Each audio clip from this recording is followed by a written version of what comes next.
Hello dear students, many students are asking me again and again about the self attempts of recently conducted IPS PO pre-exam।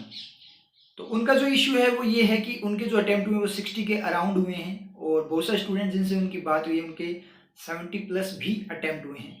इससे भी बड़ा issue कुछ जो बड़े well known platforms हैं उन्होंने यहाँ जो गुड अटेम्प्ट बताए हैं वो 70 प्लस बताए हैं, 70 to 78। तो उनकी टेंशन और भी ज़्यादा बढ़ चुकी है कि सर हमारा तो बिल्कुल भी चांस नहीं है यहाँ पे सिलेक्शन का।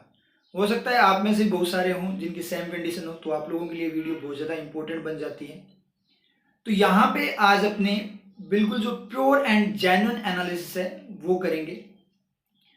देखो, सबसे पहले मैं आपको बताऊं, जो वेल नोन बड़े प्लेटफॉर्म्स हैं उन्होंने जो गुड अटेम्प्ट बताए हैं उसको आप ग्रांटेड मत लीजिए, क्योंकि पहले भी वो बहुत बार फेल हुए। उनकी जो प्रेडिक्शंस है वो फेल हुई है, चाहे वो कट ऑफ की फॉर्म में बात करो, चाहे आप गुड अटेम्प्ट्स की फॉर्म में बात करो। उसके बहुत सारे रीजंस हो सकते हैं, जैसे कि उनके जो सोर्सेज हैं जहाँ से वो रिव्यू लेते हैं वो किस टाइप के हैं, या फिर फैकल्टीज़ भी क्या करती है, एग्ज़ाम देने जाती है चेक करने के लिए, तो वो डायरेक्ट रिव्यू भी दे देती है जो कि बिल्कुल भी वैलिड नहीं है, क्योंकि फैकल्टी और स्टूडेंट को आप कंपेयर नहीं कर सकते।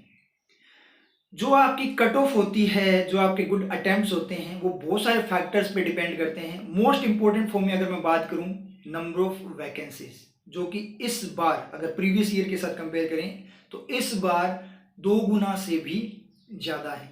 उसके बाद बात करें अगर अपने average attempts of the students, shift wise variation in the level of the exam, जैसे कि इस बार यहाँ अगर अपने बात करें क्वांट एंड रीजनिंग में हुआ है कि कुछ शिफ्ट के अंदर जो क्वांट है उसका जो स्पेशली बात करें डीआई पोर्शन वो थोड़ा लेंथी और ट्रिकी था।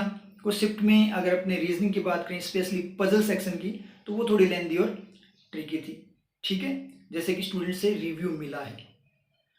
तो इन सभी फैक्टर्स को अगर अपने ध्यान में रखकर बात करें, अगर मैं यहाँ पे आपको बिल्कुल जेन्युइन एनालिसिस की फॉर्म में गुड अटेम्प्ट्स बताऊं, तो आपका जो रेंज रहेगा वो 55 से 62 के बीच में रहेगा। कुल मिलाकर अगर अपने मिनिमम क्राइटेरिया पे बात करें तो आपके जो मिनिमम सेफ अटेम्प्ट्स हैं वो 55 है। अगर किसी के 55 अटेम्प्ट है तो वो पूरी तरह से सेफ जोन में है, क्योंकि नंबर ऑफ वैकेंसीज इस बार बहुत ज़्यादा है और प्रीवियस ईयर की कट ऑफ वगैरह आपने देखी भी होगी।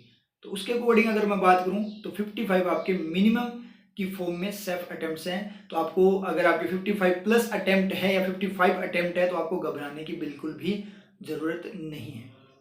अब इसका मतलब ये नहीं है कि जिसके 70 अटेम्प्ट है उसका श्योर सिलेक्शन है और जिसके 50 अटेम्प्ट है उसका सिलेक्शन नहीं होगा। मोस्ट इंपॉर्टेंट फैक्टर है वो है आपकी एक्यूरेसी, क्योंकि बैंकिंग एग्जाम्स में स्केलिंग होती है जो एक्यूरेसी पे डिपेंड करती है। अब डिपेंड करता है कि आपको पॉजिटिव स्केलिंग मिलती है या नेगेटिव स्केलिंग, उसके ऊपर ही आपके सिलेक्शन जो है वो पूरी तरह से डिपेंड करेगा। तो अब आप लोगों को क्या करना है, आप लोगों को कुछ नहीं करना, बिल्कुल भी टेंशन नहीं लेनी है। अब अपने को जो अपना जो नेक्स्ट स्टेप है उस पर फोकस करना है। अब आपको मेंस की तैयारी करनी है, बिल्कुल भी नहीं सोचना प्री में हमारा क्या होगा क्या नहीं होगा। अब आप मेंस पे फोकस्ड हो जाइए, ठीक है, क्योंकि अगर आप कर्म करोगे तभी आपको फल मिलेगा। अगर आप कुछ नेगेटिव सोचोगे होगा नहीं होगा तो उससे आपको कुछ भी नहीं मिलने वाला, आपकी जो प्रिपरेशन है वही खराब होगी। ठीक है, और जो प्रिपरेशन आप लोग कर रहे हो, चाहे वो मेंस की हो, प्री की हो, किसी की भी हो, वो कभी भी आपके लिए वेस्ट नहीं जाएगी, वो अदर एग्जाम्स में भी काम आ जाती है।